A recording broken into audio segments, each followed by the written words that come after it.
kuvuga rero yaje agomba gufasha abantu kwibohora, ni ukubafasha kwibohora, ntabwo ari ukubabohora. kuko iyo ugiye muri gereza ukabohora umuntu nawe nta ruhare abigizemo, wa muntu yongera gukora ibyaha agasubira muri gereza. Umwana w'Imana rero urumva ko azi ubwenge bwinshi cyane, impamvu gahunda ye kwari ukuza kudukiza ibyaha, kutwereka inzira yo kuva mu byaha, ni ukuvuga inzira yo kuva kwa shitani. Atwereka iyo nzira abantu b'iyi si tuve mu byaha, noneho nituva mu byaha ubwo tube twibohoye, abadufashije kwibohora. Ariko noneho ababonye agakiza bo bashaka ko Yezu ababohora.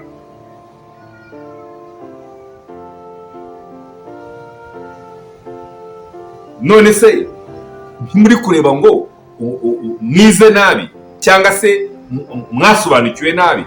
None se ntimwemera ko yababohoye? None se Satani ntiyongera ikababoha? Satani irongera ikababoha. Ni ukuvuga rero ntabwo mwigeze musobanukirwa Yezu Kristo n'umurimo we w'ubucunguzi.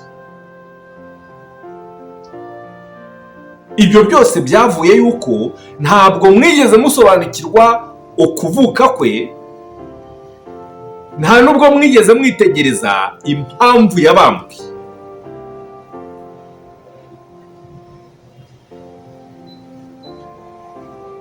Ntabwo yaje ari uwo kubambwa, ntabwo yavutse ari uwo kubambwa, yavutse ari uwo kuza agategeka iyi si, akicara ku ntebe ya sekuru Dawidi, agategeka iyi si mu buryo, mu kuri, mu butabera, muri rukundo, mu munezero. Iyo batamwicariye, iyo batamubamba, iyi si iba ari isi y'amata n'ubuki. Imyaka 2000 byose bishize, ariko muri kureba hashize imyaka 2000, ariko ibibi byakomeje kwiyongera. Ibi ntibyavuye. Ni ukuvuga rero misiyo ya Yezu Kristo ntabwo yayirangije. Kuba mbabwira ko atayirangije, mudatekereza ko nsuzuguye ubushobozi bwa Yezu Kristo cyangwa se ngaye Kristo, Yezu Kristo. Oya, ni ukuri, ni ukugira ngo musobanukirwe umutima we, musobanukirwe agahinda yagize, kurebekamo aje gucungura abantu, azanye ubutegetsi bw'ubutabera, ariko abantu banze kumwakira. Aho kumwakira baramwisha. Mwamize bunguri rero abikiriza, ababonye agakiza, ni byiza rwose kuba mwarakakiriye, ariko noneho ijambo ivanjiri mwayimize bunguri, mwayimize bunguri, ntimwashobora gusobanukirwa.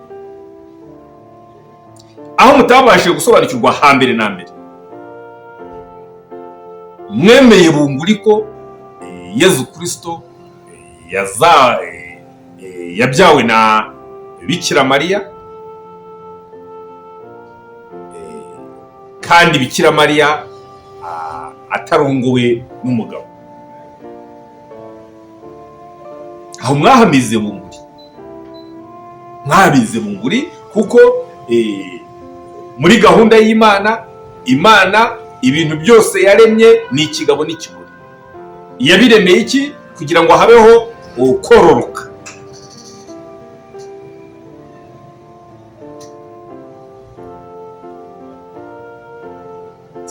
Ibikoko, ibyatsi, ibyo bintu byose by'ibinyabuzima byose ni ikigabo n'ikigore. Ni ukuvuga rero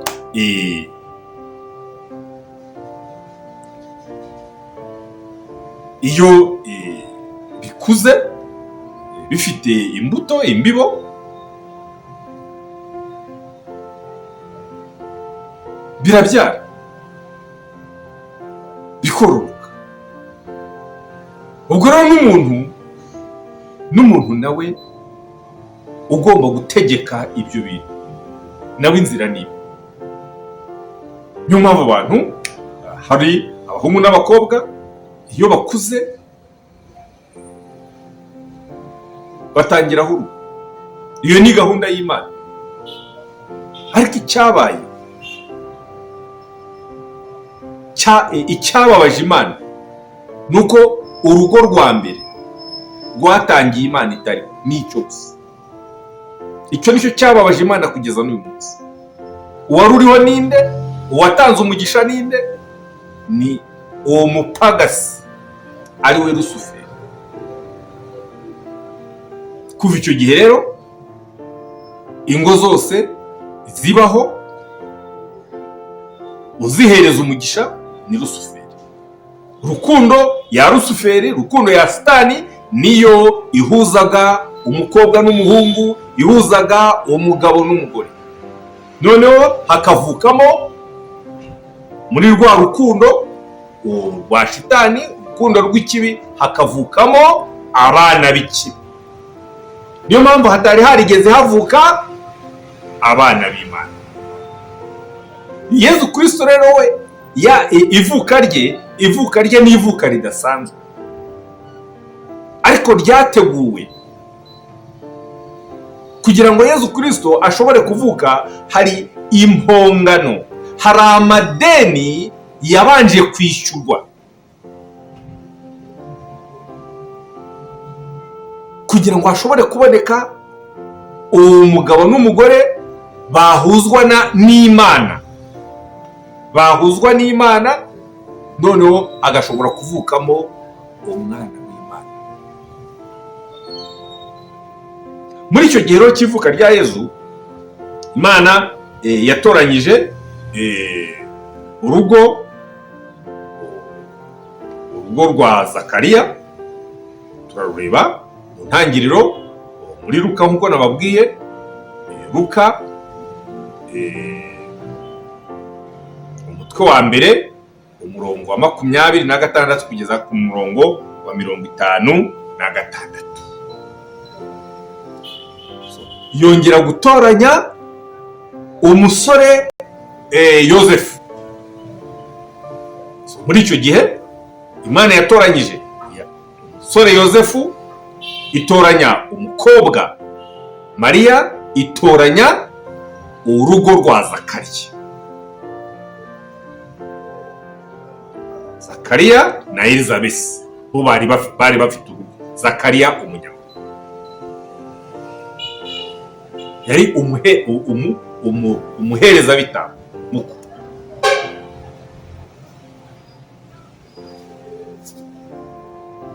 Ndagira ngo rero murebe abo bantu batoranyijwe. Hari amadeni bagombaga kwishyura kugira ngo hashobore kuvuka umwana w'Imana. Wibuke ngo Adamu na Eva, abana b'Imana, Imana yari irimo kubategurira ubukwe. Mu gihe yari irimo kubategurira ubukwe, umupagasi mukuru arongora umugeni uwagombaga kuba umugeni, ari Eva yagombaga kuba umugore w'Imana, kuko Adamu yagombaga kuba umwe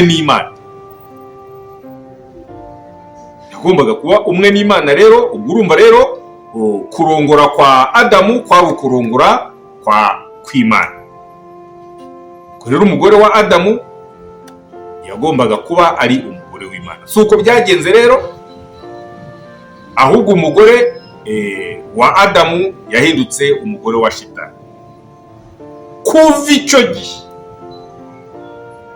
abatangira ingo bose, abubaka ingo bose, abagore bahinduka abagore ba Shitani. Nubwo mwajya mu kiliziya bakabasezeranya, nubwo mwajya mu rusengero rundi bakabasezeranya, ubasezeranya uriye aba ari mu position ya Rusuferi. Basezeranye bari mu position ya Rusuferi. Umutwe umwe ntabwo usezeranye.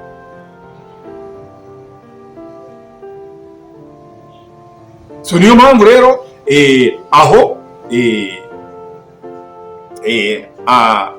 abana bavuka mu kiliziya bavukana n'icyaha cy'inkomoko.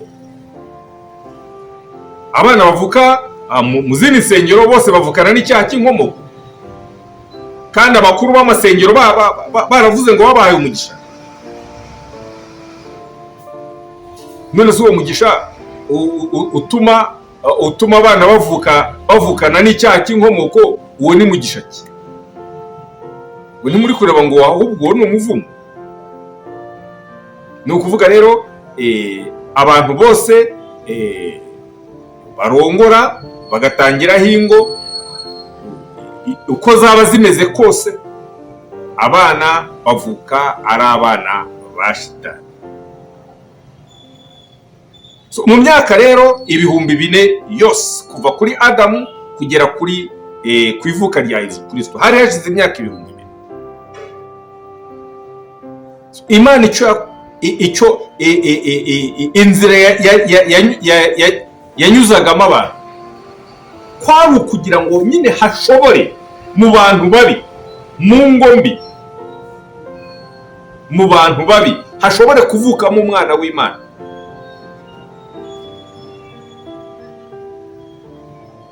Niyo mpamvu Imana yagiye isaba ibitambo.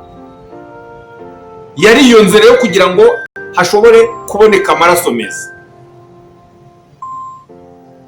Nguko rero uko ivuka rya Yesu ryo ryaje, Yesu ari umwana w'Imana kubera ibitambo byari byaratanzwe mbere.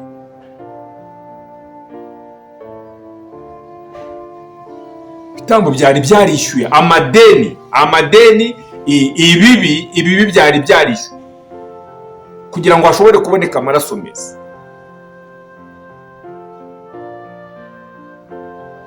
So mu nzira nyinshi zo kwishyura rero, reka mbabwire aba bantu bane amadeni bagombaga kwishyura. Ndavuga Yosefu, Mariya, Elizabeth na Zakariya. Zakariya yari umutambyi cyangwa se umuhereza bitambo. Ubwo urumva rero ko we rwose yari ku ruhande rw'Imana. So Imana yari yamutoranyije ku ruhande rw'Imana.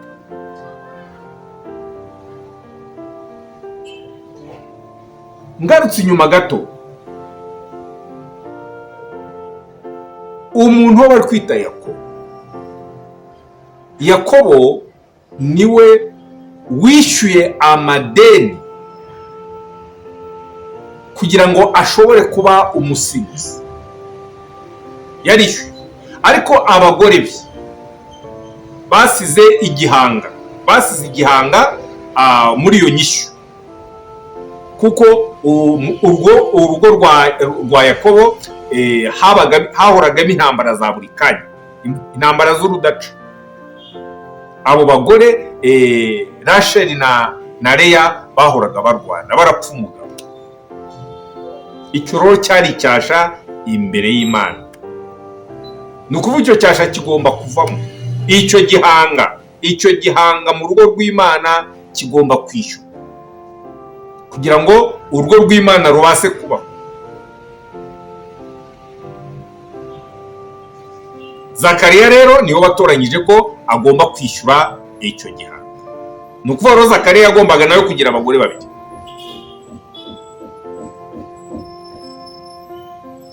Yagombaga kugira abagore babiri.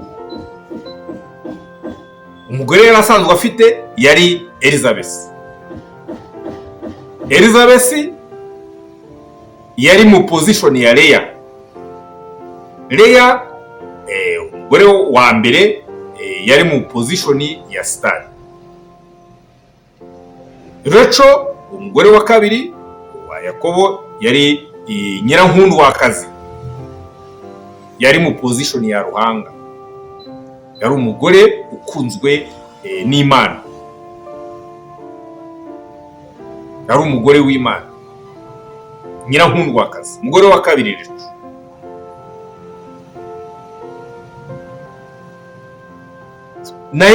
Na Zakariya rero ayo madeni yari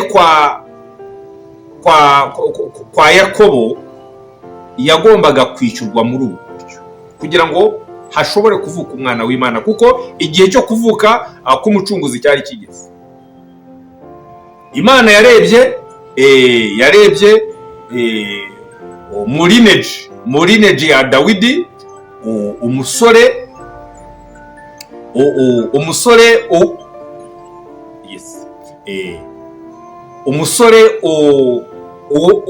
wari urimo kurambagiza umukobwa, yari arimo kurambagiza umukobwa Mariya.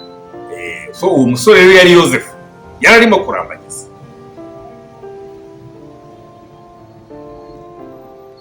Ndakwibutsa ngo abarambagiza bose,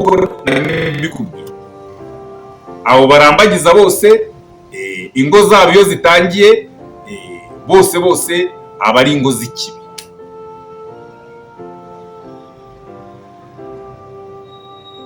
Icyabayeho rero icyagombaga kubaho, kuko Yosefu wari urimo kurambagiza Mariya yari mu position ya Rusuferi, ya Shitani nyine. Nkuko Rusuferi yibye uwagombaga kuba umugore w'Imana ari we Eva, muri bwa bugeni bwagombaga kubaho muri Edeni, Imana yarihoreye. Muri iyo minsi ya nyuma nyine yagombaga kwihorera igakubita hasi Shitani. Shitani igiye kurongora, ubwo nawe yiteguye kurongora, ni ukuyibaho umugore. Nguko byagenze. Shitani yari yiteguye kurongora, nuko Imana iyibaho umugore Mariya. Kuvuga rero niyo mpamvu Mariya atigeze arongorwa na Yosefu, ahubwo marayika Gaburiyeli yahise amwohereza kwa Zakariya. So Zakariya aho rero niwe wateye inda. Zakariya niwe wateye inda Mariya, noneho abifashijwemo na Elizabeti. Ni ukuvuga Elizabeti yagombaga kwishyura rya deni intambara yatezaga mu rugo rwa Yakobo. Ngo Yakobo arakunda, ngo araryamana cyane n'umugore muto Rasheli, ngo aramubyaramo abana benshi. Ishyari ryari yarabaye ishyari.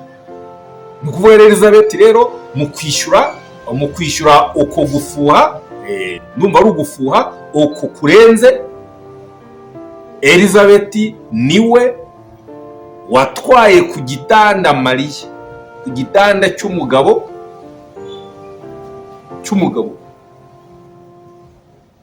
niwe wakimutwaye, niwe wakimweretse. Kuko ntuza Mariya yari yaribwiwe na marayika w'Imana. Ubwo rero cyari gisigaye kwari ukugira ngo marayika Mariya na Elizabeti nabo babe umwe. Elizabeti yikirize gusangira umugabo, nta mpaka ntaki, asangira umugabo na murumuna we Mariya. Nguko rero ideni ryishyuwe. Noneho ubwe Mariya asana inda, kuri iyo nda havukamo umwana w'Imana. Nuko rero murakoze cyane. Iki kiganiro numva kirabafasha mu gusobanukirwa ivuka rya Yesu. Mugire amahoro. Bye bye. Sowing in the morning, sowing seeds of kindness, sowing in the noontide and the dewy eve, waiting for the harvest and the time of reaping. We shall come rejoicing, bringing in the sheaves, bringing in the sheaves.